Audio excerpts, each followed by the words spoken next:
You got to actually get in the top 10 room to be in the conversation.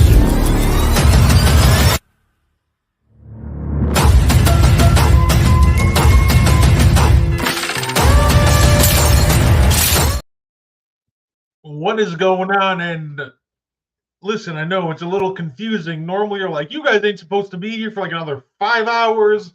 No doubt. But, tonight's the NFL draft. We're going to be having Sideline to Sidelines draft parties, so make sure you tune into that.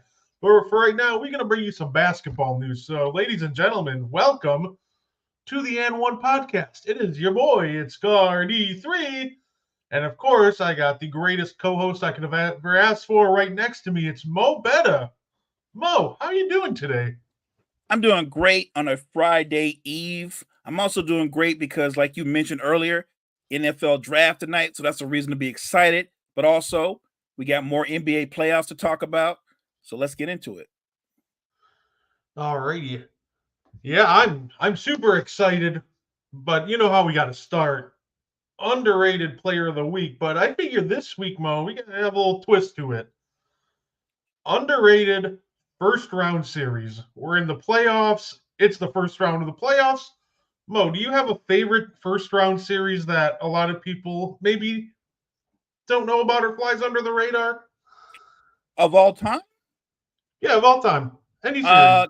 Off the top of my head, I think it's the 08 series, Atlanta Hawks versus the number 1 seed Boston Celtics. It was the year the Celtics won the title, but nobody expected that series to turn into a drag-out, knockdown 7-game series. That was a great series. And I actually think even though Atlanta lost that series, that was Joe Johnson's coming out party that showed you he could carry a team to another level. They lost a series, but they were a number 8 seed that gave Boston everything they wanted and then some. It was a great series. Me and you are literally in the same decade. I'm going to go 1 year past you. That's a great series. Mine is 2009. Bulls Celtics, round 1. Another one. We had triple overtime, all the drama that you could ask for. Ray Allen knocking down clutch shots. That was one of the most insane series that you could have asked for. It's not often you see games go to triple overtime ever in the playoffs. That's almost unheard of. That was a fun back and forth series. It showed, the Boston Celtics were ready to try to run it back after winning the title the year before.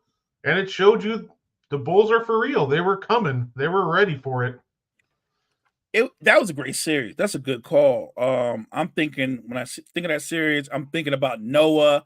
I'm thinking about D Rose. That was a great. Matter of fact, correct me if I'm wrong, but at the time, I think the Bulls also had Ben Gordon on their team. Remember Ben Gordon? Yeah. Instant offense coming off the bench. Like that was a great series. I remember Rondo hitting big jumpers, and he's not known for that, but nobody saw that series coming. I actually think that series was even better than the Celtics Hawks series. Yeah, to me, that it arguably is probably like maybe the best first round series just in the 2000s. I mean, no doubt. Obviously, you can argue like the Suns coming back 3-1 on Kobe's Lakers or the We Believe Warriors taking down Dallas. But in terms of just pure excitement, I don't know if anything can top that Bull Celtics. I think Bull Celtics is the best series, but the We Believe Warriors have the best moment. When Baron Davis tomahawks over Karolinko, come on, man. He tomahawks over him, and then he lifts his jersey up on him. He's got like a waistband on, because Baron Davis had a little bit of a belly, which is even more impressive. He got a belly and he's got hops like that. That was crazy. Yeah, no, that's a moment that will always live on forever. Every single video package and hype for the playoffs for the first round, you're probably going to see that Baron Davis throwing one down. Well, I figure too, it's the draft. I do have a prospect I've been looking at, so why don't we bring up some puppy prospects? No doubt. And I want everybody to know my goal with these, and because I'm not going to lie, I'm slowly getting more into the college game. I'm currently just analyzing individual prospects, and my goal is to be able to do a full prospect breakdown of all these guys come draft night for you because I want to, do a live stream on draft night. So that's the goal of Puppy Prospects, to educate you, but I also want to educate myself and continue to learn more about the college game. And shout out to Hoops Intellect, by the way. I love the way he put the stats up there, so I just kind of screenshotted his video. So if you want some great breakdowns, check out Hoops Intellect on YouTube. But I was watching some Dalton Connect, and I gotta say, I'm very impressed. I think he's going to be a good player at the NBA level. I think he does all the things that you want out of a secondary high level role player. He moves the ball well. He moves really well off the ball. He's a good shooter. Not to mention his form looks smooth. He doesn't get a lot of lift on his jump, so it's very repeatable. It looks like a jumper that'll end up aging well. So I'm really liking Dalton Connect. He's got some things to work on. I think his defense still needs some touching up on. Some of the rotations he make, which are, on time at a college level, they're going to be late rotations at an NBA level. So he's got to, speed it up and overall just pick up, in my opinion, defensively a little better on his rotations. And then I think he's going to struggle too as a one-on-one defender.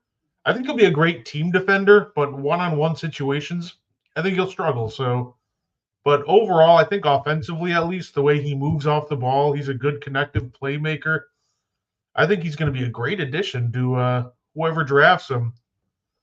Let me ask you this: as a player comp, what would be like? I've seen some of Tennessee's games.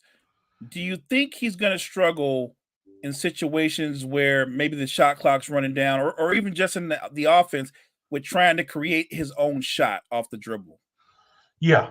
I think he's going to start out struggling. I think there's some upside there, but I don't really necessarily see him as someone you want creating the shot right at the end of the clock. But he's more of a guy that's gonna keep moving around. He's gonna keep the defense's eyes on him because he's a willing movement shooter and he's got really good feel when to cut. But yeah, at the end of the clock, you do not want the ball in his hands to be creating his own look. So let me ask you this then: a player comp for him, would you say would it be somebody like Duncan Robinson for the Heat? I think that's fair. I think his defense will end up being better than Duncan's, but man, it's tough, right? Player comp. And I'm only saying that because, to be fair, Duncan's been in the league now a few years, and he's actually getting better at putting the ball on the floor and attacking closeouts. And I'm sure that Dalton could do the same thing over time. He can learn how to attack closeouts in a timely manner. So it's a fair player comp, but at the same time, we're talking about a guy that's been in the league a few years versus a kid that's coming in fresh out of college who needs more time to develop that skill. No, that's absolutely fair. I think that's a good comp for him coming in. I think he has a higher ceiling than Duncan, but I think coming into the league, I think that's a perfectly good comparison to make for him. But yeah, I just thought I would, show everybody or introduce anybody who hasn't seen him to Dalton Connect. And he's gonna be a fun one to watch at the next level. Mainly because I love watching like off-ball movement and like connective passing. I'm a sicko like that. I don't need the poster dunks. Just show me a good cut and I'm happy. Well, look, in the current NBA, the ability to have player and ball movement, if you're good off screens, I think he's going to actually come out, if he goes into the right situation, and be a productive player in his rookie year. Oh yeah, I think when I saw him play, his player comp for me, like the player I think he'll end up being or could be, was Nick Batum. I think he could very well end up being like a Nick Batum style player. So if he's able to do that, at least that's a very good thing. That's going to be a very good thing for him. But you know what? Let's hop into these playoffs because we got to talk about it. Let's do it. We're going to start with a take from Lemon Pepper Lou. And we're going to start with some Suns Timberwolves because the Suns are struggling. They cannot win this series. But don't worry. Lemon Pepper Lou, or I might call him Lemon Pepper Delulu at this point for this take, says that the answer, let's give Isaiah Thomas minutes. Bring Bradley Beal off the bench. Yeah, I didn't get that. I was going to ask Mo, what's your thought on that idea of bringing Isaiah into the starting lineup and Bradley Beal off the bench? Let me start with the obvious thing. One, I'm a big fan of IT. I'm actually happy to see him back in the NBA, fighting his way back in and earning a spot on the Suns roster. But the IT that we see today that's earned a spot on the Suns roster, it's not the IT from a few years ago that was a legitimate MVP candidate. So when Lemon Pepper Lou makes those comments, he has to be thinking about the IT from years ago. This is not the same player. His game isn't even the same. And he, even at his peak, IT was more of a scorer than a natural distributor. So the idea doesn't make sense to begin with. Now, if you wanted to say, I'll put a defender in with Booker and have Booker bring it up and then have Beal come off the bench and have Beal play against the second unit players for the Timberwolves, that could work. That might unlock Beal if he got to compete more with second unit players. Because I think sometimes when you have KD, Booker, and Beal on the floor at the same time, because they're all basically they attack from the mid range, sometimes Beal gets lost in the offense. He just does. I'm not the biggest Bradley Beal fan, but I do think this is not denying he's obviously a talented player. But I think if they want to get the best out of him, he needs to be the number one option, and the only way he can do that is if he's leading the second unit. So I think that would unlock him. Having said that, do I think that means the Suns are going to win the series? No, they're down 2-0 not by accident. They're down 2-0 because they are playing against a team that even when their offense is struggling, their team defense is on point. And their team defense, to be fair, and you and I have had this conversation many a times, and we don't agree on everything, but that's why we do and one, because we're boys, and boys they're allowed to disagree. I think that the reason why the Timberwolves have a great defense is because they have the best anchor in the NBA, and that would be Rudy Gobert. Gobert's about to win his 4th Defensive Player of the Year award. I don't dispute that. He's worked his tail off, and it shows. But matter of fact, Brett, I've been meaning to talk to you. I've watched the first 2 games of this series against the Suns. Now, there's one or two things I want to say. Either Kevin Durant's getting older or Rudy Gobert is getting quicker. I think 2 things can be true. I think Kevin Durant isn't quite what he was, but I actually think that Rudy Gobert, with his lateral quickness, he has gone leaps and bounds above what he was a few years back with Utah. So I like to give credit where credit is. I think Rudy's moving. He's moving well. I'm not saying he can live out in space, but the fact that your big can show and recover the way he's been doing so in this series, it makes all the difference in the world. And if you get beat off the dribble, it is nice to know that guy is in the back. The problem I have with Phoenix is this, and I've been saying this for years, as gifted and as talented as he is in Kevin Durant, I feel like this particular year in the playoffs, right, Brett? You can tell you've watched the games like I have. Have they not been letting them play? Have they not allowed more physicality? Oh, yeah. On and off the ball. The more physical the game is, the more it is a struggle for Kevin Durant. The more physical a game is, the more struggle it is for Devin Booker. I'm just being real. That's just a fact. They are allowing, I don't want to say it's 90s styles basketball. It's not that kind of physicality, but they're allowing a lot more physicality than they would ever allow in the regular season. And the Suns are not built for that. They're just not. And the fact that they don't have a true point guard, it absolutely hurts their offense. But I would say to you, Brett, even with a true point guard, you are hard-pressed to score on this Timberwolves defense. Not when you've got Gobert in the back, you've got Anthony Edwards and Jaden McDaniels out on the wings. That is a core right there that can lock anybody down. Yeah, no, absolutely. And one of the big reasons watching this series when he said that about IT, and the biggest reason why that didn't make any sense to me is IT is at his best when he's navigating the pick and roll, but these Wolves guards have absolutely smothered the pick and roll. They refuse to let themselves be picked off. So to me, that really neutralizes what someone like Isaiah would be able to do, because he's going to call for the pick to create space, except Conley and McDaniels, they're all fighting to get around these screens, and they're doing it rather easily. So I love what you mentioned about Rudy, because that's something I said in the Integrity Sports chat is Rudy does look much better in space. He looks like he's improving in that area, which is weird to say because that's not normally something you say when people get older, but he does seem like he's put a lot of commitment into, just being quicker. But I agree. I think the way to attack this, Wolves defense is movement, motion, get them moving side to side. They're all trying to ISO and then just attack going downhill, which is too easy for these guys. That's never going to work. You're not going to shake Jaden McDaniels that way. I think that's why, like, I've watched Bradley Beal too get clamped up by Rudy because he's just trying to attack him going downhill, which Rudy, or, you can say his faults defending in space, he can keep up with most guys going. If they're just going to try to take him downhill, he can keep up with most guys if you're just going to do that.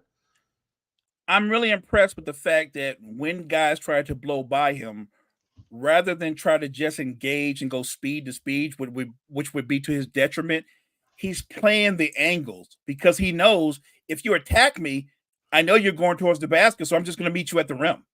And if he doesn't block your shot, he alters your shot or he makes you double clutch.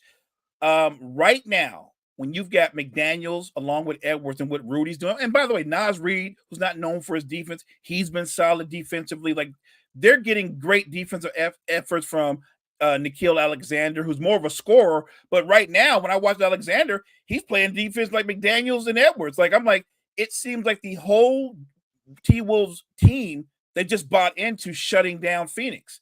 And when I watch Phoenix play, the first thing you notice, Brett, is they don't run set plays. They literally take turns going one-on-one with Durant or with Bill or with Booker, and they'll call up the big to run a screen and roll to try to create a mismatch. That's not an offense. We can do that in street ball. They don't have sets, and that, I don't understand that, because run a pin down. Have Booker cut and then come off a double screen where he can catch and shoot, or at least when he catches the ball, he has the option to either shoot or attack.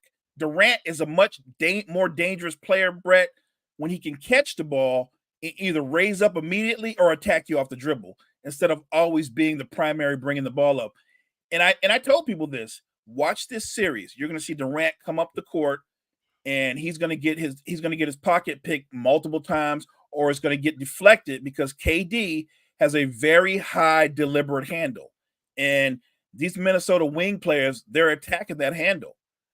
I expect a better version of Phoenix tonight, but I also expect a better version of Anthony Edwards tonight. Yeah, no, absolutely. And then other thing I don't like about Phoenix is their body language when they get down, when they're getting beat up. You can see KD throwing his arms in the air. He's getting frustrated. D-Book's getting frustrated. And that's something in the offseason that I think needs to be addressed, is they need to get some more guys in there that might not be, hoopers in Kevin Durant's words, but they just need some. Not only do they need a traditional point guard, they need some toughness.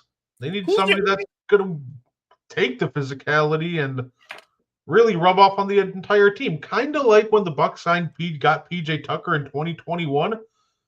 Was PJ Tucker a great scorer? No, but you know what? His toughness rubbed off on the entire team. That dude would not back down from anybody.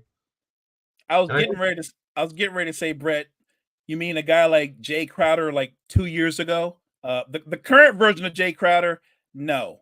But a couple of years ago, matter of fact, when Jay Crowder was on the Suns, he was a big part of them making that run. A guy that can bring you that kind of toughness and defend.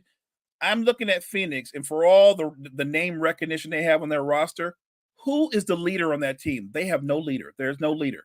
Durant's not a leader. Booker's not a leader. For sure, Bill's not a leader. They don't have a leader. And when your leadership role is vacant, you turn to your head coach. And I'm looking at Frank Vogel on the sideline, and his body language looks like their body language, and that's not good. Yeah, so we'll see if they can turn that around. I'm guessing they're going to take one of these games at home. At least one. My guess is, and if I had to take a guess, they're probably going to blow the whistle a little more for them, a little more home favoritism there.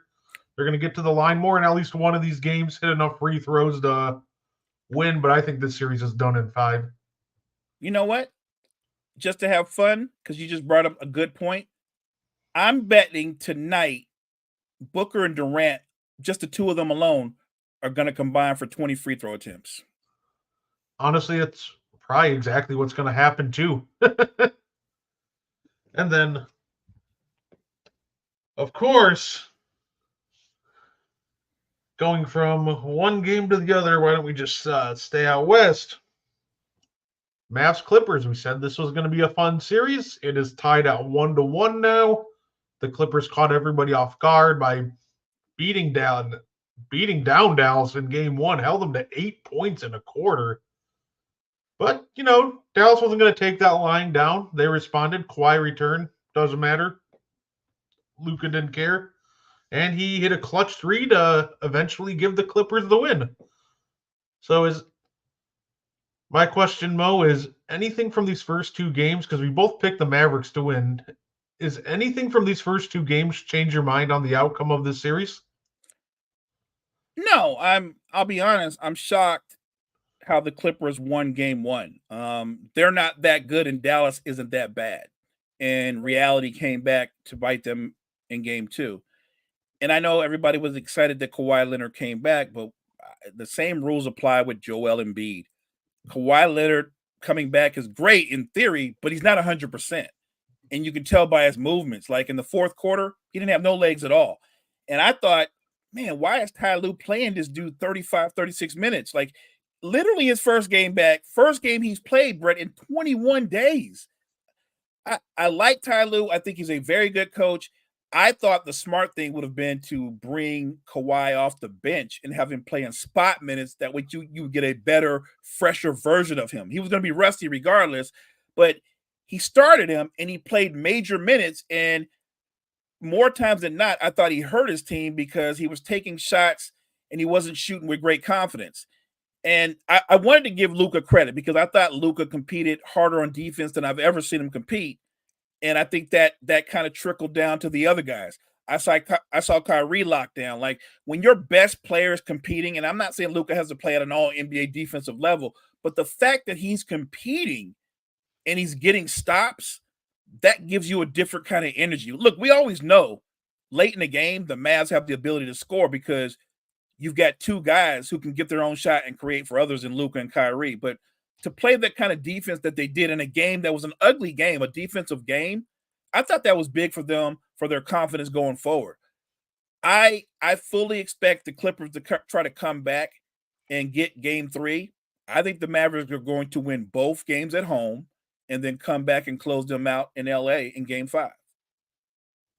I think that's a fair assessment. It was caught off guard to me when he played that much, but I wanted to talk a little about that game 1 because there's a couple guys I wanted to give credit to because all the credit in the world are going to go to James Harden, to Paul George, but honestly, how about Terrence Mann and Amir Coffey?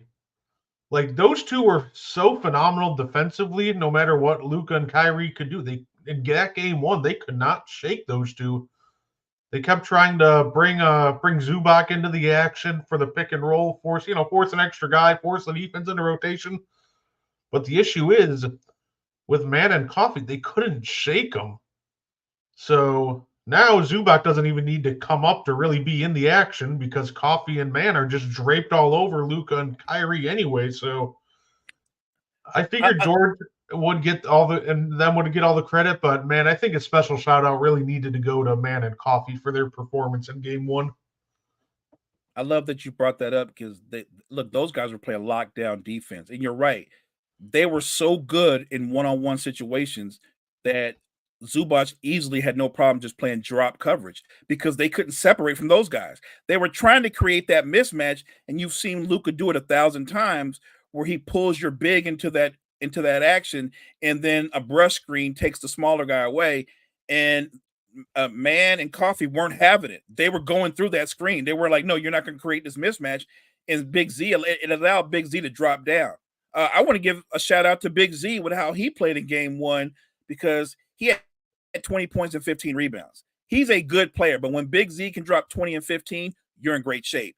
Harden had a great Game 1. Like, if Harden is going to give you 28 points, 9 assists, and only have 1 turnover, now you're looking at a Houston James Harden when you put up those kind of numbers. But that was Game 1, and I thought Game 1 was just one of those things where they jumped on the Mavs and they weren't ready for it. Game 2, it was more of a drag out. And it's weird because you don't picture the Mavericks as being a defensive-minded team built to play in a low-scoring game, but they were the more physical team in Game 2. They were the more defensive-minded team in Game 2, and that kind of surprised me. That ugly win is actually a great win for a team that's not known for its defense. So, look, I know a lot of people are high on the Clippers, but I feel a lot like about the Clippers how I feel about the Suns. I get it. You say those names out loud: Harden, Paul George, Kawhi Leonard, Norman Powell, Russell Westbrook. Yeah, they have a lot of name recognition and star power. But when you watch the Clippers play, they literally play the system that James Harden played in his whole career. They let him dribble the air out of the shot clock. He brings somebody over to create a mismatch, and he attacks, and then he kicks it to the other guy.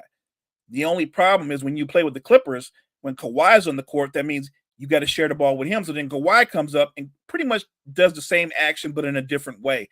The Clippers don't run sets. They ran one set late in the game, and Kawhi beat Kyrie in a back cut for a layup. At the time, it was going to be an and one, but they challenged it, and it showed that Kyrie just hit the ball, and that made a big difference because had it been an and one, it would have been a 1-point game, and instead it was a 2-point game, and so they had to foul, and obviously Dallas made their free throws. Look, I think the Clippers are a good team.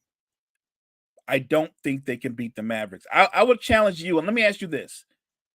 I'm not asking you who are the best all-around players in this series. I'm asking you which team has the 2 players that will have the most impact. Like, I get it if you want to tell me Kawhi and Paul George are better two-way players than Kyrie and Luka, but I believe that the Mavs have the 2 best players in the series.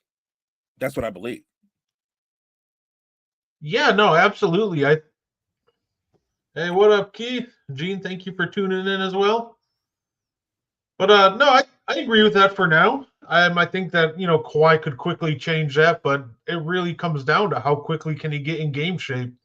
Game shape Kawhi, he probably easily jumps to second best player in the series, but for now, Luka and Kyrie are just the 2 best. And that's why I said that. I'm saying that with the notion, 1, I don't think Kawhi is 100%. 2, whatever version of himself that hits the floor, he's rusty, Brett. He hasn't played in 21 days. And normally in the regular season, you could bring along a guy slowly and let him ramp it up till he gets sharper. But they're in a series now. They're going to play every other day. I don't know if he ever gets sharp. Not soon enough. I don't think he gets sharp soon enough. If you're going to tell me that Kawhi is going to look like Kawhi before the All-Star break, well, that Kawhi is an All-NBA Kawhi. That's one of the best players in basketball. I don't know if you get that guy back soon enough. No, that's absolutely fair. And then, you got to talk about it. Pelicans Thunder. The Pelicans, after the Game 1, they played them close Game 1.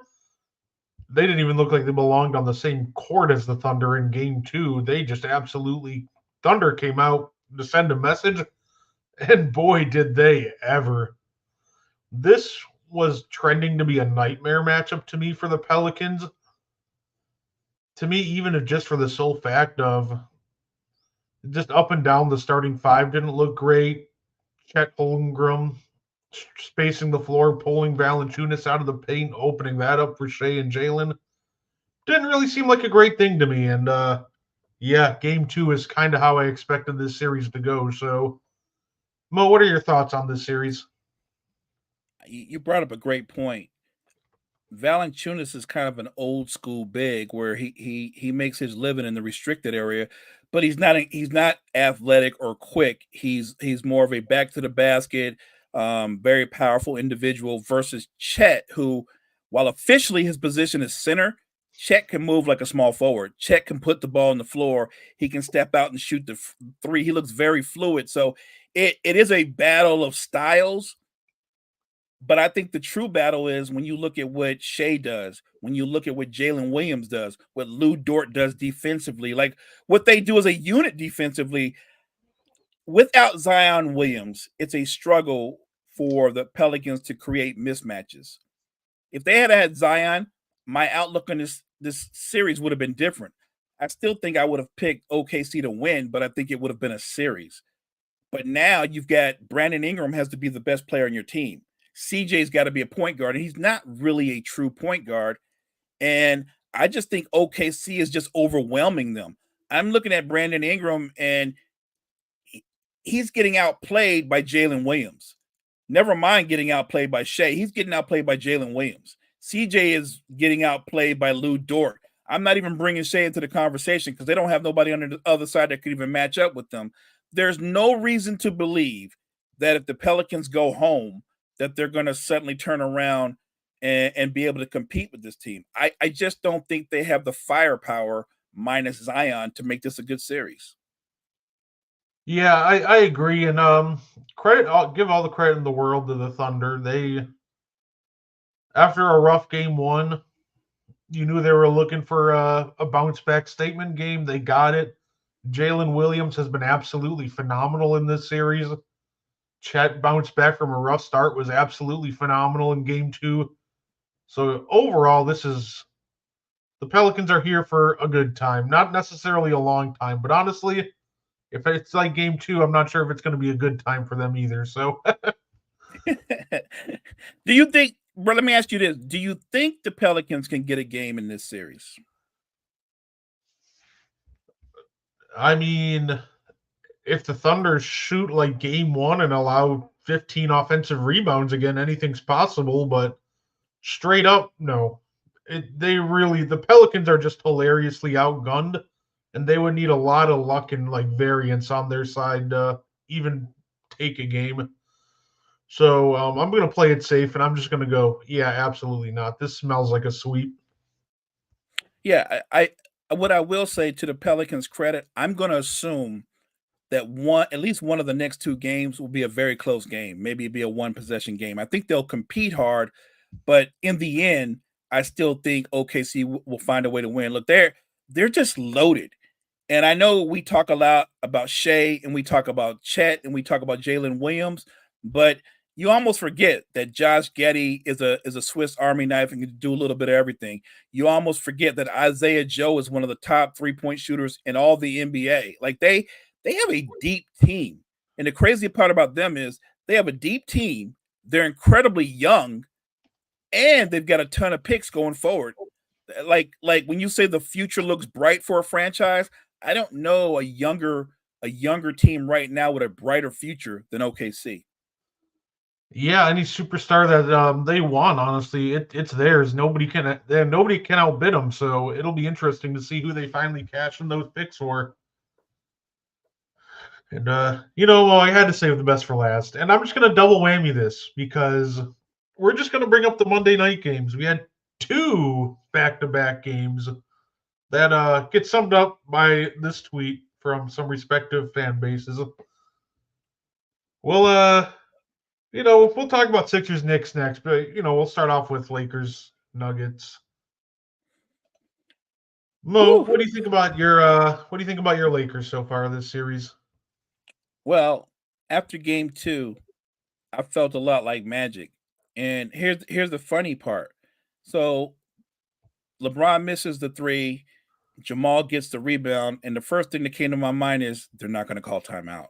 They're just going to play it out. And I was like, they're going to play it out. And then when I saw I think it was Joker come by and do it was not even a full-blown screen, like a brush screen. And AD went with Jamal, and I was like, he's not passing the ball. He's not going to pass it. And when he did the hard dribble to the right, I knew he was going to raise up. And AD actually made a great contest. I don't want to say that he made a great contest, and Jamal Murray just made an amazing shot. That's what great players do. And it was a gut punch. It was a gut punch more than anything, not because he made the shot at the end. It's because I felt like we let an opportunity really slip away. We were up 20, Brett. The Lakers were up 20, and they were getting everything they wanted offensively. And you and I had talked prior to this, and we talked about how Anthony Davis' best defense versus Joker would be his offense. It would be his offense, and it was working. Anthony Davis was getting whatever he wanted, had 32 points going into the fourth quarter, and then for some reason, Anthony Davis got one field goal attempt in the fourth quarter. I don't understand how that happens. Now, some people say, well, AD didn't demand the ball. I'm sure that could be part of it. Another thing could be Darvin Ham needs to call a timeout and go get the ball to AD. Sure. Or your other superstar, the one who's the primary ball handler, LeBron James, could literally on the court tell AD, get your ass in the post and I'm going to get you the ball. And yet that conversation never happened. What happened? The Lakers offense stalled out. Give credit to Denver's defense with KCP, Aaron Gordon, Christian Braun. It tightened. They locked down. They got stops. And then suddenly Joker, who was in the midst of having like a very slow, quiet game, Brett, he came alive in the third and into the fourth. And he reminded you, oh, by the way, still the best basketball player on the planet. Not just with his scoring, with his passing. Again, you watch Denver and they eviscerated a 20-point lead in no time. No time. And even when the teams were going back and forth and you weren't quite sure, in the back of my mind, I was like, the fact that we're going back and forth, we're going to lose. And Jamal Murray made a great shot. And look, honestly, going back to LA, if I'm the Lakers, of course you're dejected. But you're dejected because you were in both games. Both games were one-possession games. And in game 2, you were up 20. And somehow you can't sustain your effort on defense and you can't sustain your aggression on offense. And I think part of that it got to fall on coaching, but the other part of that, it's got to fall on your best players. So that's LeBron, that's AD. We can't kill D'Lo. D'Lo was terrific the other night. D'Lo couldn't miss. You can't fault D'Lo. I thought Austin Reeves was solid. They got good contributions from Prince and some of the other role players. I thought the role players were solid. I thought where we lost the game at is Denver's offense got to clicking. And Brett, when they do that action where it's supposed to be a 2-man game with Murray and Joker, but it's really a 3-man game because Aaron Gordon he's shading on the baseline in the dunker spot. And they just run that over and over and over, and you still can't find a solution for it. I was down, but look, I really believe going into this series, Brett, that I thought the Lakers could make it a good series. And strangely enough, the games have been competitive, just like last year's games. But in the end, the Nuggets are winning the games. And I feel like tonight we're going to come out and they're going to come out obviously emotional, fired up, play with a lot of energy, which is great. But can they sustain a high level of play? Because you know what Denver does? Denver plays at a certain pace. They never get rattled. And they just sit there like, oh, so we're down 10. Don't even worry about it. You know what I mean? Like, we'll find a way. We will walk them down. We're going to do what we do. And they play with the patience, Brett, and a calm that a champion plays with. And when people tell me, well, it's not mental, they're not in the Lakers' heads.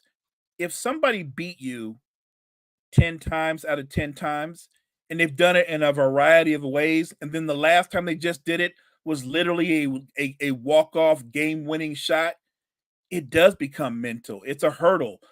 Because now whenever you get a lead, at some point you're going to go, when is it going to happen? When are they coming? Here's the scary part that I want to put out there for Laker fans. What happens if Denver gets off to a fast start? What happens if Denver gets up by 18 or 19? Do the Lakers walk them down, or is the game over before we hit the fourth quarter? Yeah, to me, the turning point in game 2 where I was like, "Oh, this is gonna break Lakers fans' heart." It really felt like it's when Joker tried to bait a foul, airballed it, but Aaron Gordon hopped over Austin Reeves for the offensive rebound and in one motion sent it to Porter, who cashed that three in that insane sequence. That's really what hit me. I'm like, they're gonna win this one, huh? Aren't they?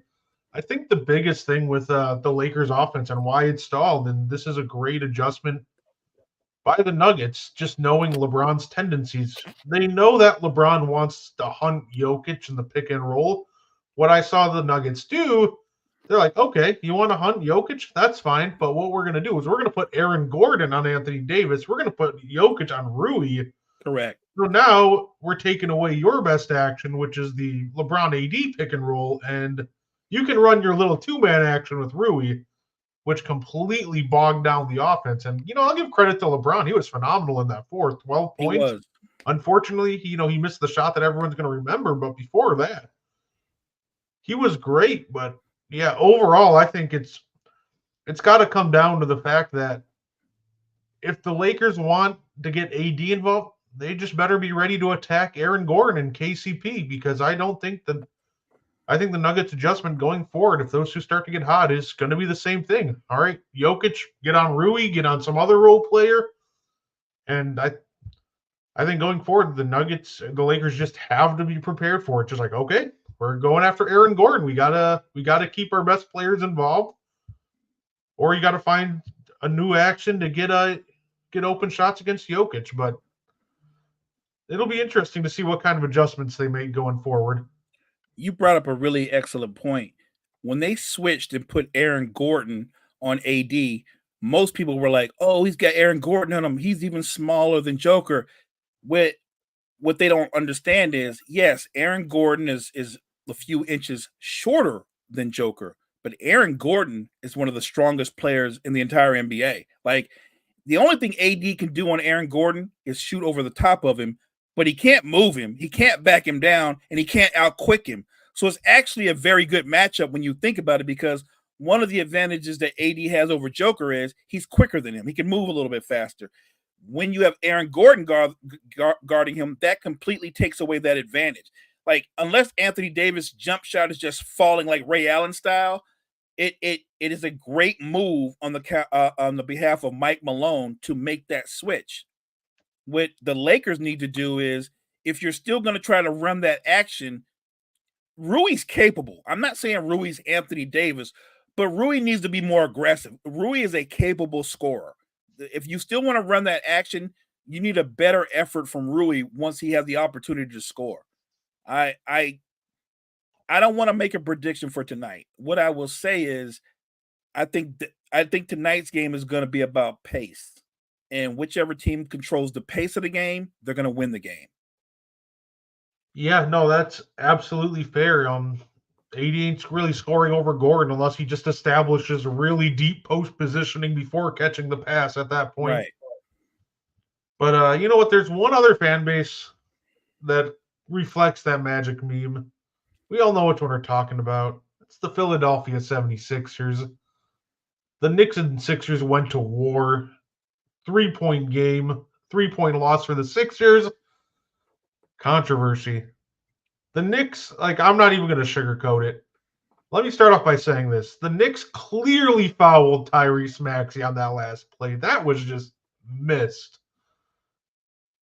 However, let's also admit that the 76ers did make a couple of crucial mistakes at the end there. Tyrese Maxey should have never tried passing the ball completely laying down. That should have never happened. Somebody's got to get a body on Isaiah Hartenstein on the glass. He got 2 offensive rebounds in the last minute. It's such a mix of the Sixers' self-inflicted wounds, but I'm not going to sit there and say their feelings towards the refs aren't valid, because there was clearly a foul on Maxey. They were grabbing at him. But, yeah, it was a wild ending for sure. Dante DiVincenzo, clutch 3 he got the rare Mike Breen double bang. So Mo, what do you think about this series so far? It's very similar to the Laker Nuggets series. The Sixers could easily be up 2-0, right? Even even with a hobbled Embiid, the Sixers could be up. But the bottom line is, look, the Knicks are up. They found a way to win. And you're right. I watched that last minute or so, and there were numerous fouls not called. And I'm all for letting them play, but when the fouls are so blatant, you got to call them. I mean, when two guys hit one guy, you got to call it. I think at one point somebody slung Kyle Lowry to the ground, and I'm not saying the Sixers don't bear fault. Kyle Lowry's a veteran, dude. If you're taking the ball out, you're the veteran. Call timeout. If you're Tyrese Maxey, what's the first thing your coach teaches you when it's late in the game and you know a team is going to try to pressure you? You never run to the corner to catch the ball. You don't run to the corners. It's rule number one. But it all starts with common sense. Lowry called if Lowry calls a timeout, they actually change possession. They get the ball near half court, right? Completely different set. And I just thought that the Sixers had a couple mental breakdowns. And to be fair, look, the Knicks are probably the hardest working team in basketball. What they do is they compete defensively on every possession, and they make every possession a grind. And offensively, even though it's not pretty, I think they find a way to generate offense from different pieces. If you told me coming into this series, the Sixers would be down 0-2 and Jalen Brunson would be shooting 30% from the field, I'd be like, I highly doubt it. If he's shooting 30% from the field, I suspect the Sixers would be up 2-0. And they've had the opportunities. Having said that, you also brought up another great point. You can't give up all those offensive rebounds. You got to put a body on Hartenstein. That actually falls on Embiid. Here's the part where you have to make up your mind. I know he's hobbled. I know he can't push off that leg. So if he's going to rebound, he's going to arm rebound. He's not elevating. He's just going to be stationary. What I would tell Nick Nurse is this: even if you're going to be a stationary rebound, you're still a 7-foot, 280-pound man. Just use your size and root out Hartenstein, and you can rebound the ball like Moses Malone, but barely getting off the ground. I think tonight's game is going to decide whether it's a sweep or not. It's been a close game.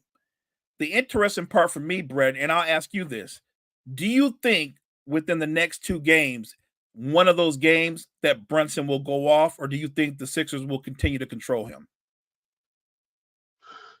I think he's due for one game going off. I think one of these I think he eventually will. I'm just not sure which game it is, but yeah, I think he's due for one. But I no, I think he's due for one. The Knicks have a really weird offense, and you and I always talk about ball movement, player movement. They don't do a lot of that. Everything is contingent upon Brunson, and Brunson's had a great season. But if you're being objectively fair, they've won the first two games despite him. He's been awful offensively. He's actually been half decent on defense, but he's been awful offensively. He's chucking up 26 shots a game, shooting 30% from the floor. That is not a recipe for success. It isn't. The Knicks are winning this game. You want to call it magical or some kind of weird way, because it's ugly basketball, but they're finding a way to win. I have to believe that going back home, you're going to get a better version from Embiid. What I mean is he's going to play well in the first half. He's going to play well in this. He's yet to play a whole game well. And I know he's injured, but if you're on the floor, you're on the floor. We can't make excuses for you. I think Tyrese Maxey, to me, if I were the Sixers, I would run Maxey screen roll. I would run it to death until New York tried to blitz him. If they don't blitz him and Maxey's matched up one-on-one, there's nobody, and they have very good defenders. There is nobody in New York that can stay in front of him. Yeah, absolutely. And I totally agree with the Embiid point. Even if you get a body in front of him and Hartenstein comes barreling into you, just fall over. If they're probably going to call that a foul on Hartenstein. Right. But whatever you do, just get in front of him, get a body on him. And I agree. I think that's probably what you're going to see a lot of. You're going to see a lot of pick and roll. They're going to try to get Maxey downhill using that speed to take advantage of the Knicks offense and, get them or defense and get them into rotation. I think that's going to be a really fun chess match tonight to watch out for. And maybe it would be nice if Buddy Hield could show up, right? I mean, yeah, that too. They've made a trade for the guy. And by the way, at the time when they made a trade, for everybody that's listening to Brett and I talk, first thing I said is Buddy Hield is one of the most overrated three-point shooters in basketball because he's very good when there's low expectations. Put him in a situation where it matters, and you're getting the true version of Buddy Hield that I know him to be. If you're hoping for the Sixers offense to be more fluid, Tobias Harris has got to wake up. He's a good basketball player. He's a good scorer. He can face you up, shoot the jump shot. He can post you up. They've got to get him in more actions because there's no reason Tobias Harris should be scoring 10 points a game. He could do more than that. He's a guy that should be close to 20 points a game. They have to get more from Tobias Harris. They've got to get more from Oubre. Their forwards have not done anything for them consistently. Yeah, that's fair, and I know it can be a tough matchup for Tobias. I think, the Knicks have OG and a couple of really good defensive forwards, but Josh Hart, they still got to find a way to get going. By the way, how about Josh Hart, man? They cannot stop him on the boards. It is fun to watch. He might be like behind Russell Westbrook, maybe like the greatest rebounder we've seen at 6'4". Like the way he crashes the glass and gets to it and gets all these boards for him is absolutely so much fun to watch. And he's a bundle of energy. Like he's relentless, Brett.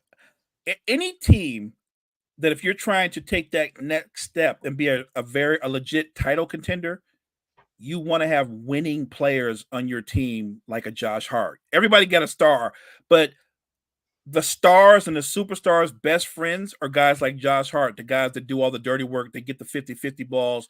They get rebounds or steals or strips or take charges that nobody else would see coming.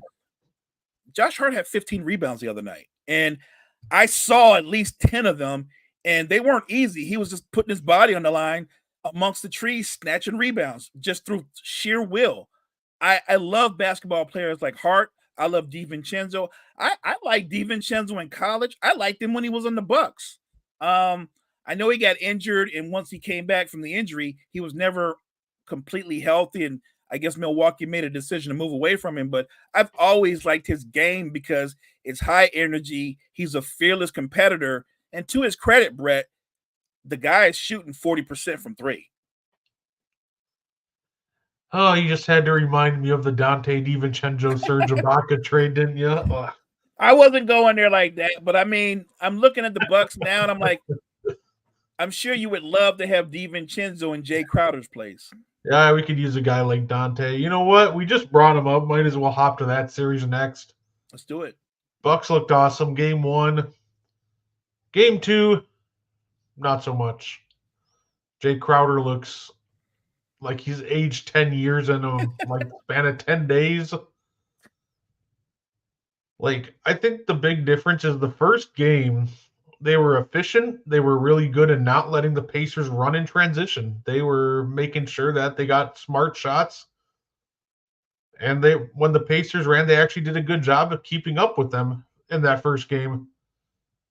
Second game, we saw a lot of the bad Bucks where we're just going down, chucking up a shot, long rebound when nobody is ready. And now all of a sudden, we're trying to keep up when we're not expecting it. So I think with what we got to shore up in game 3 is get back to just playing, because our best defense is going to be an efficient offense.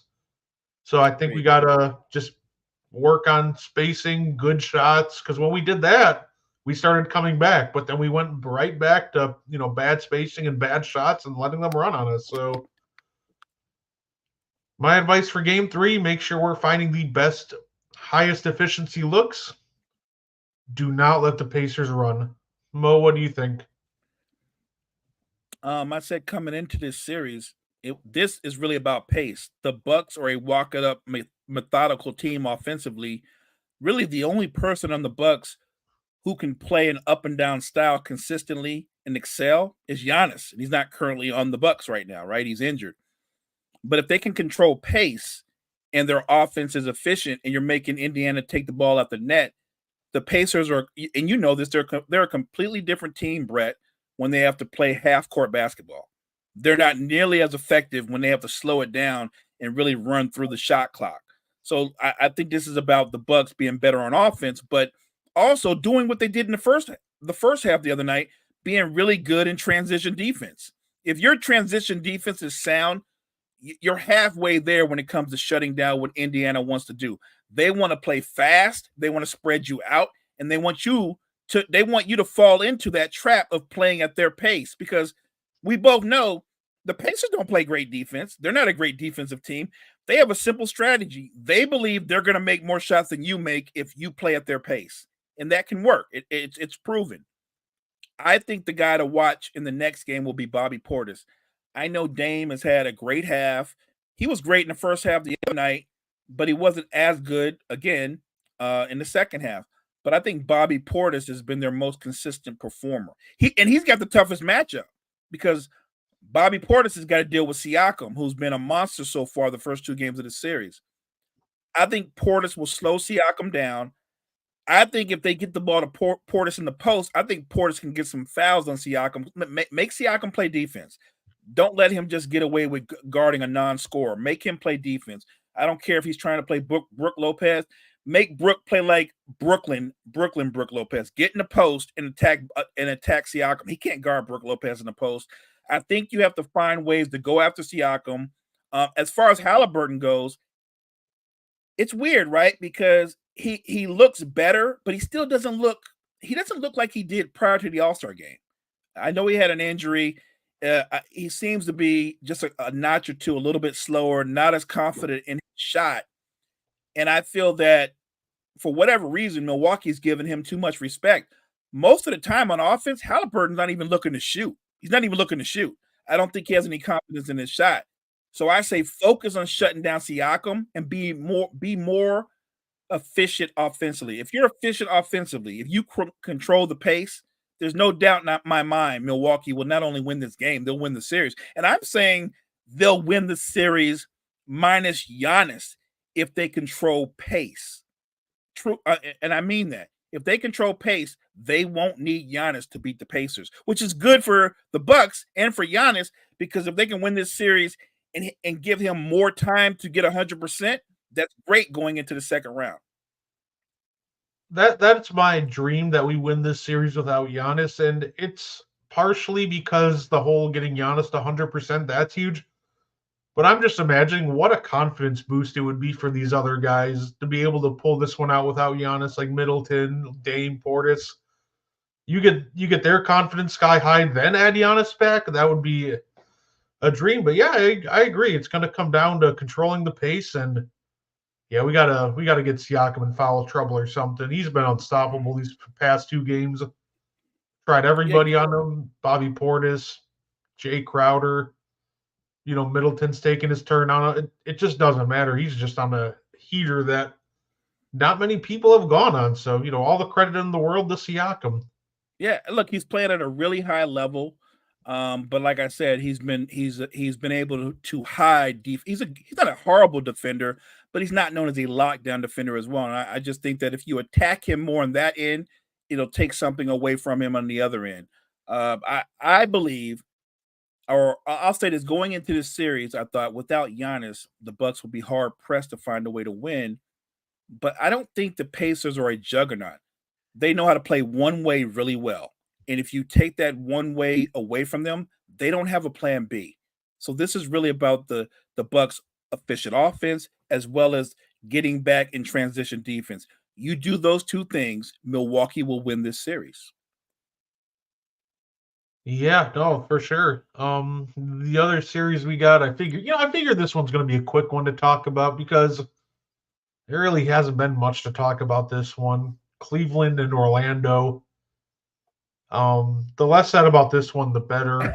Not Miami. Orlando has looked terrible. Like, what I want to tell them is, all because you're open for three, that doesn't mean you have to take the three. Like, thank you. The Cavs are baiting them to play what the Cavs want them to play, not what Orlando's been doing all year, being successful. the Cavs are tricking them into playing a completely different style of basketball that got them to this point. And it's completely just nuking their offense, and it has not been fun to watch. I'm watching Orlando players do the post game interview, and they're being what's the word I'm looking for? Defiant. They're saying, "Hey, if somebody's going to give me a wide open three, I'm going to take it." And what I would say to that is, you're not open by accident. They want you to take those threes. You're not a good 3-point shooter. Your team is not a good 3-point shooting team. Your two leading scorers, they're not good 3-point shooters. What made the Magic good during the regular season, they play very good defense, probably the third or fourth best defense in all the NBA. And offensively, they're terrific at attacking the rim. They led the league in getting to the free throw line. That's what they do. That's what they do best. And because Cleveland is baiting them, I get it. These are wide open looks. And I'm sure a lot of coaches are like, when you get those looks, you got to take. Not if you're not good at it. If you know you're not good at shooting, if you know that's not a strength, rather than take that wide open three, why don't you take a dribble and close the distance off and turn that three into a 10 or 12-foot two, or attack the basket? Like, take the wide open shot that's a good shot and maybe get something going to the basket that's a great shot. I actually thought, and I'm honest, sometimes we make picks and we go back. I never go back on my picks. I actually picked Orlando to win this series because I thought Cleveland limped into the playoffs, literally limped into the playoffs, and didn't look good. I thought the Magic's defense and their youthful energy would overwhelm a Cavs team who can be very stagnant on offense because they're an ISO team. They're going to ISO Darius Garland, or they're going to ISO Donovan Mitchell, and in between that, they let Allen and Mobley find their offense. Well, guess what? Mobley and Allen, which normally is a problem because of spacing issues, they're eating the Magic alive on the boards on both ends of the floor. And I think those two guys have controlled them defensively. Nobody goes to the basket because of Evan Mobley and Allen. And Jared Allen's been great. He's averaging like 15 rebounds a game, 16 points. Their bigs are controlling this series. And I want to say the Magic are back home. They're going to look at the film. They understand they're not good at shooting the three. They're going to attack the basket more. I want to say all that, but I want to remind people their very best player, Paolo Banchero, he is still just 21 years old. Franz Wagner, their second best player, is 22 years old. And you can watch them going through the growing pains playing against a veteran Cleveland defense, a veteran Cleveland team. I want to say they're going to get a game at home. I want to say that. I don't think they're going to get a game at home. I think when you have Donovan Mitchell playing the way he's playing right now, when you have Darius Garland, to me, Darius Garland is playing more like a normal point guard, more like an old school point guard where he's looking to facilitate more than shoot. And I love that. I love that because I think he's a better player when he plays that way. If those two guys are going to play the way they've been playing, along with Allen and Mobley, I think this series is going to be over in 4 games.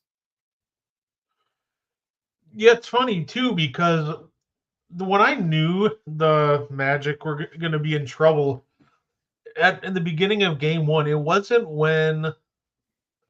Thank you for joining us, Control. By the way, it wasn't anything they did. When Evan Mobley started the game by stepping out and hit 2 threes, that's true. I immediately just went, "Oh, if Evan Mobley's hitting his threes, the Magic are in a lot of trouble." And he's at 37% for the series, which is amazing for him. If he can pull the Magic all the way out to the 3-point line and give Donovan Mitchell and Garland that much more room to work with, this offense just looks a whole lot different. So, like, that was just completely unexpected. So, shout out to Evan Mobley for all of a sudden just cashing his threes, and that just brings a completely new dimension for this Cavaliers offense. It really does. If they can get him to shoot that consistently at around 37%, that opens up the floor for everybody. Suddenly, then the only one in the restricted area or around the restricted area becomes Jared Allen. You have more driving lanes for both Donovan Mitchell and Darius Garland. Look, I think Cleveland's playing well. I think they're going to take the momentum that they have in the home games. They're going to go on the road. I'm sure Orlando's crowd will be fired up. They're going to come out emotional, try to get off to a fast start. But coming into this series, even though I thought Orlando had a really good defense and they have some talent, they don't have a lot of firepower. Think about this. If Paolo's giving you 23 a game, I think Wagner's around 19. And after that, their next leading scorer, I believe, is Jalen Suggs at 12 points a game. Just a big drop-off. They don't have a lot of offensive firepower, and their margin for error is so much smaller than other teams. So to me, look, great season by the Orlando Magic. It's a step forward, but this series really is just an example of showing you what you need to go further. They need another scorer, obviously. They need a true point guard, obviously, and maybe they need more time for Wagner and Banchero to go ahead and develop more. I don't think either one of those guys are finished products. I think they're just going up against a buzzsaw right now, and it's just to their detriment. No, absolutely. And something, you know, and you know what? The last series we got to talk about, Mo, is one that nobody even expected to be a series. Charles, a question. What do you care more about tonight? A Lakers win or the 49ers hitting on their first round pick? The Niners.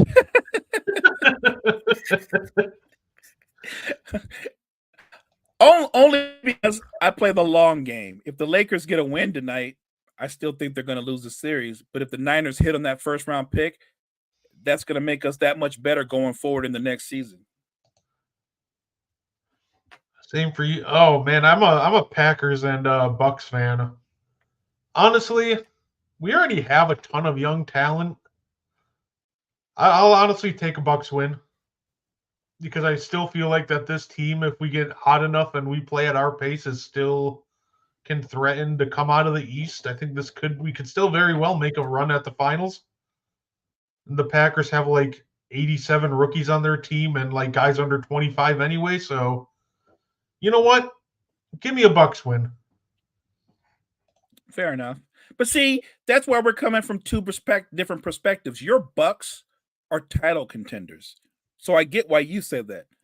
I'm looking at my Lakers, and I think that the Lakers, they were playoff contenders. Well, they're in the playoffs. They just happen to be playing the defending champions, and I don't think they're going to sweep us, but since the draft's tonight, it's much more important that the Niners hit on their picks. You know, that's fair enough. And, you know, I don't know how they always do this, Mo, but just when everybody counted them out, here come the Miami Heat. They do it again. They shoot over 50% from three. I saw a stat. This is like the fourth time they've done this against Boston in the last 2 years, and nobody else has done this even more than once. Heat culture. I don't know what else to say besides heat culture, because there's no way that this Miami team really should have even taken a game off the Boston team. There's a huge talent gap between the two. Yes, there is. And yet they walked in there, they could not miss. And now we're tied 1-1 going into game 3. So, Mo, what is your takeaway from this series so far? Well, my first takeaway is I think that most other NBA fan bases, the two things that they hate hearing this time of year that they can't stand are the words heat culture. But guess what? It's a thing. It's a real thing. And no fan base can appreciate this real thing more than the Boston Celtics, because they just get the Celtics. They just own them, right? Like, remember in the bubble, Boston was supposed to be the better team then. Who takes them out and goes to the final? The Heat. What happened last year? The Heat are a play-in team. They're a beat away from not being into the playoffs. And they get to the conference finals. And they take out the Celtics again because Caleb Martin, suddenly, he becomes one of the best shooters in basketball. Out of nowhere, I'm watching Tyler Hero. By the way, Tatum had 28, Brown had 33. They didn't have bad games by any stretch, not offensively. But the guy that was the best player on the floor, if you're being honest, if you watch the game, it was Tyler Hero. Hero had 24 points, 14 rebounds, and nobody, and I want to emphasize this, Brett. I mean, nobody on the Celtics could stay in front of the guy. Not Tatum, not Brown, not Holiday, not White. And part of that is every time Miami was to get dribble penetration, even from another player, Boston had an incredible overreaction. They would go out with the hard closeout. Once you go on a hard closeout and somebody gets by you, what happens? The helper has to help you, and then the ball starts to swing, and the floodgates opened up. And look, I get it. You still got to make those shots. Brett, Miami made 23 threes. Like, it's one thing I think people forget. They shot 49% from the floor. So they weren't missing inside the three-point range either. But then they were shooting 56% from three, and they made 23 threes in a game which, by the way, Boston shot 47% from the floor. Boston shot 37% from three. They didn't shoot badly, but their defense that a lot of people hang their hats on, especially Boston, it wasn't there. Miami got whatever they wanted, and defensively, I thought Miami did a great job. They singled out two people on Boston that they said, we're going to shut them down. They're going to be non-factors. Porzingis was 1 for 9, and he was 1 for 9 because Miami was physical with them. And you know, if you know Miami and they know that the refs are going to let you play and allow a certain amount of physicality, the first guy they're looking to deploy that against is Porzingis. The second guy I thought they did a good job of deploying that against was Jrue Holiday. I thought that they did a great job on closing out on Jrue and his threes, making him put the ball on the floor. I thought Jrue at times looked confused.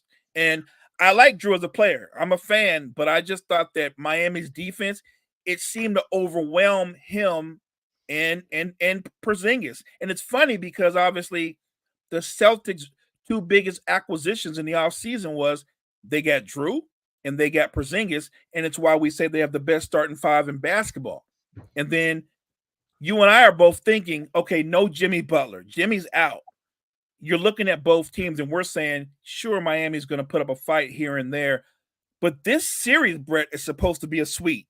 Am I right? It's supposed to be a sweep. Oh, yeah. And just like that, it's 1-1.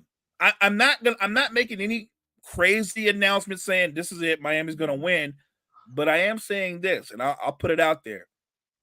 Boston better not lose game 3. They better not lose game 3, because if they lose game 3, it will be a 7-game series. And if it's a 7-game series, I don't care if it's played in Boston. Miami will come into Boston in a game 7 with house money on their shoulder. And all the pressure in the world is going to be on two players, Jason Tatum and Jaylen Brown.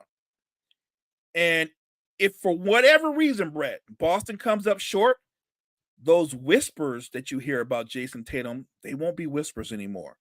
And you have to ask that question. He is a number one talent. He's a superstar talent. Is Jason Tatum a superstar? If he loses this series, I don't know, man. Superstar talent. But if you're not the guy, you're not the guy. And that just might be the case. There's no reason this should be a good series, and yet Miami's letting you know it's going to be a series. Yeah, and it's funny because, let's be real, the Celtics have this year and next year as their best chance to win it all. And you can say, yeah, well, they just signed Jrue to a 4-year extension, Tatum is going to get a supermax, Jaylen to a 5, but that's all going to add up in the luxury tax. So guess what? You can sign Tatum to a supermax, but now guess what? Derek White's going to get a nice payday in free agency.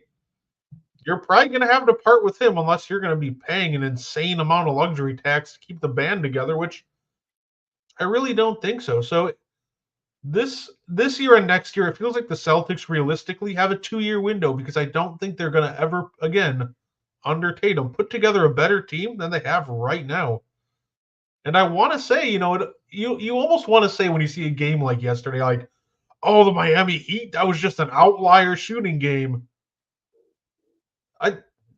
Is it? Is it? Because I watched them like do that to us for 5 games in a row last year. He did it to the Celtics for 7 games last year. Right. So that's It's a why I'm so unsure of this series now. I'm not saying that the Heat are going to all of a sudden win, because to me, like mentally, I want to say, yeah, that was an outlier shooting game. But if you've done it 4 times to the same team in the last 2 years, if I watched you shoot 45% on contested threes for 5 games in the first round last year, I don't even know what to think anymore. Like, besides buckle in, this actually is gonna this very well might be a very fun series. For everybody out there listening to Brett and I right now, all I can say is this: it's an outlier when you're looking at what the way Miami shoots in the regular season. Just like there's a playoff Jimmy, for some reason there appears to be a playoff Heats in general. They get to the playoffs and they become better than their regular season selves for whatever reason. And look, Porzingis is a better shooter, but if you just told me in a vacuum this matchup, Porzingis, Bam Adebayo, Bam is the better player. He's the more physical player. Bam, I think Bam. I don't think Porzingis is going to have that big an impact on this. Well, he can have a big impact if he doesn't play well, but I don't think he's going to be putting up big numbers. He can shoot over the top of Bam, but he can't move Bam. He can't out quick Bam, and Bam can attack him on the other end. That is a tough matchup for Porzingis. I think a tough matchup for Boston is they've got to make a commitment. Are we going to go over the top when Adebayo and Hero go screen and roll or go pick and pop, or are we going to go under? Because if you go under, Hero's been shooting the cover off the ball, and if you go over, he's splitting you and finding the open man. This is a Boston team that right now, I'm sure they're looking at a lot of film, Brett, and they're staggering. I'm with you. It's not an outlier anymore. It appears to be whenever they see the Boston Celtics in the playoffs, Miami becomes one of the best 3-point shooting teams in the NBA. Yeah, and the Celtics, to me, that was the big takeaway I had, is it's almost like yesterday showed the importance of Kristaps Porzingis, because I think that's a huge reason why they lost too. Kristaps, to me, in the regular season was the safety net. When the Celtics started to get in disarray, when the offense started to get off track, give it to Porzingis, let him shoot a couple over the top, get a couple easy post buckets, get the offense back on track. You take that out of the equation, Tatum relies on a lot of tough shots. Jaylen Brown isn't necessarily the greatest shot creator.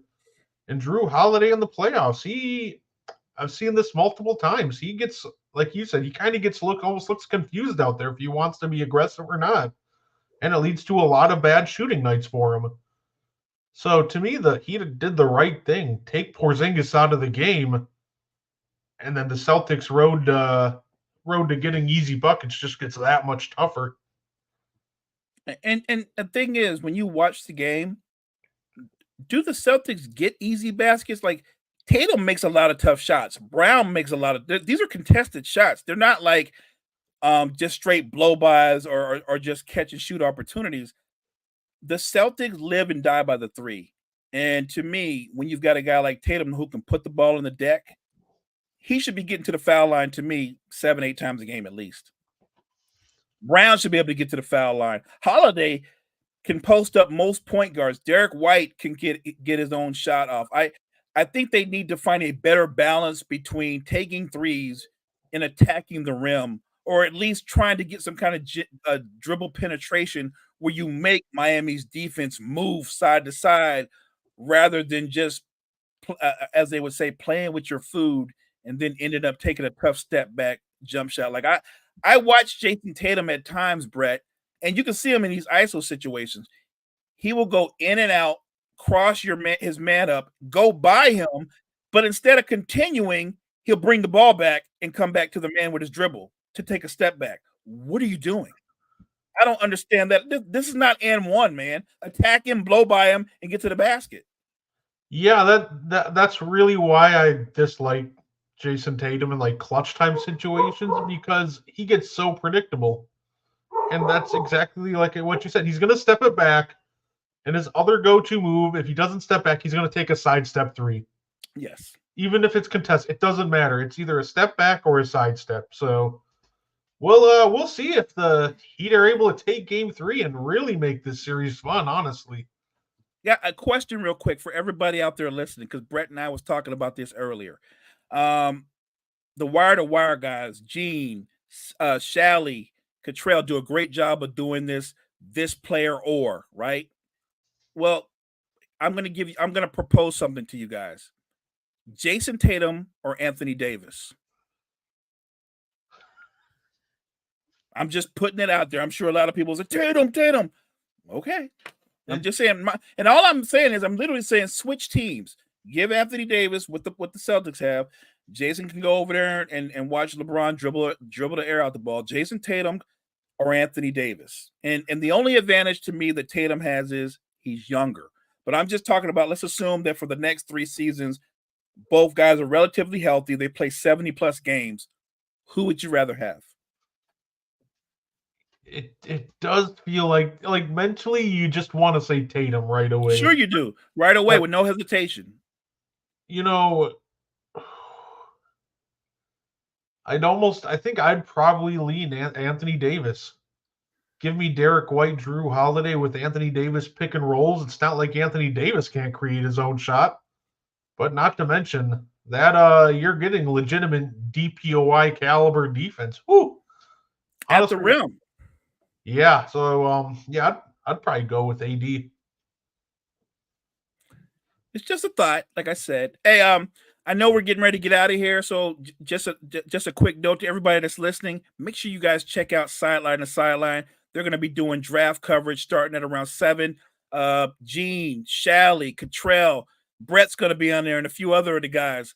Hey, if you are one of those people that consider yourselves a football nerd, a football geek, they will give you every pick, every situation that could arise in this year's draft. Make sure you watch the wire-to-wire / sideline to sideline NFL draft coverage. I think the guys are going to be going all the way through the first round of the draft. So enjoy it. Before we get out of here, I just want to say thank you guys so much for tuning in to the N1 podcast. Brett and I appreciate your support. The Wire to Wire Network, we appreciate your support as a whole. We're growing, guys, not just on Facebook, not just in Discord. We are growing even on YouTube, slowly but surely. We're going to have a bigger presence on YouTube. And I'm just saying, Wire to Wire Network, we appreciate all your support. Yeah, no, absolutely. Yeah, we are definitely, we're out of topics for today. We covered every single playoff series. How we think we're going to go. It was a great time. So thanks again, everybody, for tuning in. Like I said, we got tonight, we got the draft coverage, sideline to sideline. We're starting at 7. We're going all the way through the first round. So doesn't matter if the first round ends at 10, 11, 12, 1 in the morning. Don't matter. We'll be there. So make sure you check us out tonight. We definitely appreciate all your support. And I hope you guys enjoyed the show and enjoy the rest of your night. Thank you for tuning in to the And One podcast. If you like our content, you can find more on the Wire to Wire Podcast Network on YouTube, Facebook, and Spotify. Want more And One? Find it on Wire to Wire. Like and share our Facebook page and join the And One Discord. Grab the link to join from our Facebook. Thank you for tuning in and have a wonderful day.